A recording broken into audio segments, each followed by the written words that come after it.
चीजें याद रहती हैं। तो इसको नापने का भी कोई ना कोई एक यूनिट होना चाहिए ना। जैसे हम आपको गेहूं देंगे तो तुरंत उसको किलो में नापिएगा, चावल देंगे तो किलो में नापिएगा, कपड़ा देंगे तो मीटर में नापिएगा, गैस देंगे तो वॉल्यूम में नापिएगा, एमएल में नापिएगा, लीटर में पानी नापिएगा। उसी तरह से हम कितना देर याद रखते हैं इसको काटेक्स में नापते हैं। जिसका काटेक्स ज्यादा उसको कहते हैं कि ससुरा बहुते इसका दिमाग तेज है, यानी इसका आईक्यू लेवल ज्यादा है।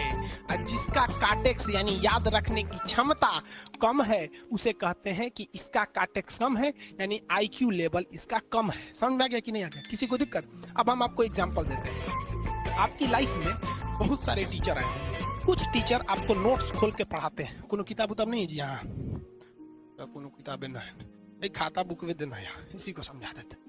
देख, ये हिसाब किताब वाला किताब है। दिवाली के समय हिसाब किताब फाइनल होता है ना सबका, सैलरी उलरी का, तो कुछ टीचर को देखिएगा ना तो ऐसे एक किताब लेके रखे रहेंगे लोग और इसी में देख के पढ़ा देंगे। बाबू देखो, नर्वस सिस्टम का 2 पार्ट होता है, 2 ना 3 होता है। नर्वस सिस्टम का 3 पार्ट होता है। ऐसे लोगों का मतलब, ये खाता बुक रख दो भाई, इसका हिसाब दिवाली में हो जाएगा।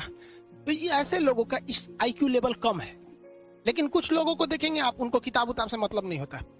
जैसे आप इलाहाबाद यूनिवर्सिटी कभी जाइए तो देखिए, या बड़े टीचर आईआईटी वगैरह जाएंगे, बहुत एकदम टीचर आते हैं आराम से, कोई नोट सोर्स कुछ नहीं, आया पढ़ा रहा है, चालू किया, एकदम मस्त एंजॉय करके चला गया। तो इनका आईक्यू लेवल ज्यादा होता है। आईक्यू लेवल बढ़ाने के लिए हम आपको बताए भी थे, दिमागीन खाइए, अच्छा रहता है। एक ही तरह की सोच मत सोचिए, अच्छा रहता है। आईक्यू लेवल कैसे बढ़ाएंगे? तो याद रखिए, आईक्यू लेवल बढ़ाने के लिए सोने से पहले का आधा घंटा बहुत जरूरी होता है। सोने से पहले आधे घंटे दिन भर में जितना काम किए उसको सुबह से रात तक देखते रहिए, एक बार रिवाइज मारिए कि सुबह उठे थे, ये किए थे, इसके बाद पढ़े थे, क्या क्या पढ़े थे, खान सर ये पढ़ाए थे। आप कहीं मैथ पढ़े होंगे, उसको सोचिए मैथ में क्या पढ़ाया गया था, खटाखट खटाखट। आपको सोचना ही है ना, सोचने में कितना टाइम लगता है, खटाखट। तो अगर इसको रिवाइज करते रहेंगे, गिन के 42 दिन में आपका आईक्यू लेवल तेज हो जाएगा। फिर आप कहेंगे कि सर जी हमरो बिना किताब का याद हो गया। और अगर यही खत्म हो जाएगा तो क्या कहिएगा, आपका भी आईक्यू लेवल गिर जाएगा। आप टॉपिक भूल जाते हैं, मतलब आपके दिमाग में दूसरा टॉपिक चलता है। आप लाइफ में किसको किसको आई लव यू बोले हैं, कभी भूले नहीं? कौन कौन आपको मारा है या कुछ उल्टा सीधा बोला है, नहीं भूलते।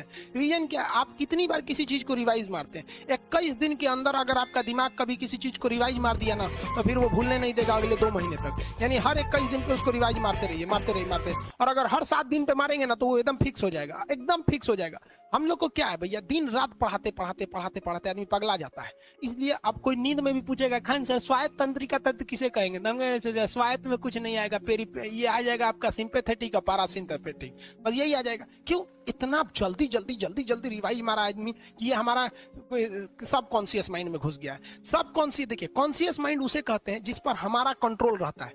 जैसे हमसे कोई पूछेगा कि आप भी अगर पूछेंगे कि खान सर जो 1 हफ्ता क्लास नहीं लिए थे कहाँ थे, तो हम सोचने लगेंगे ये स्टूडेंट है, इससे हर बात क्या बताएगा आदमी कि किस डॉक्टर के पास थे, कहाँ गए थे। नॉर्मल बोल देंगे बाबू थोड़ा सा मेडिकल हेल्थ इशू था इसलिए चलेगा। लेकिन अगर मम्मी पापा पूछेंगे तो हर चीज बताएंगे। तो जो चीज हमारे कंट्रोल में नहीं रहता है वो उसे क्या कहते हैं, सब कॉन्शियस माइंड। जैसे कोई हमारा नाम पूछेगा, खटाक से बता देंगे खान सर, समझ में आ गया कि नहीं आएगा? ओरिजिनल नाम तो आपको भी नहीं बताते हम लोग यहाँ पे। तो सब कॉन्शियस माइंड में घुसा दीजिए। जो चीज, जैसे आप स्टेशन पे उतरिए या बस स्टैंड पे उतरिए, अपने घर जाने के लिए कभी रास्ता याद किए हैं? हाँ, इसके बाद दाहिने मुड़ना है, बाएं मुड़ना, आप फोन पे बतियाते भी चले जाते हैं।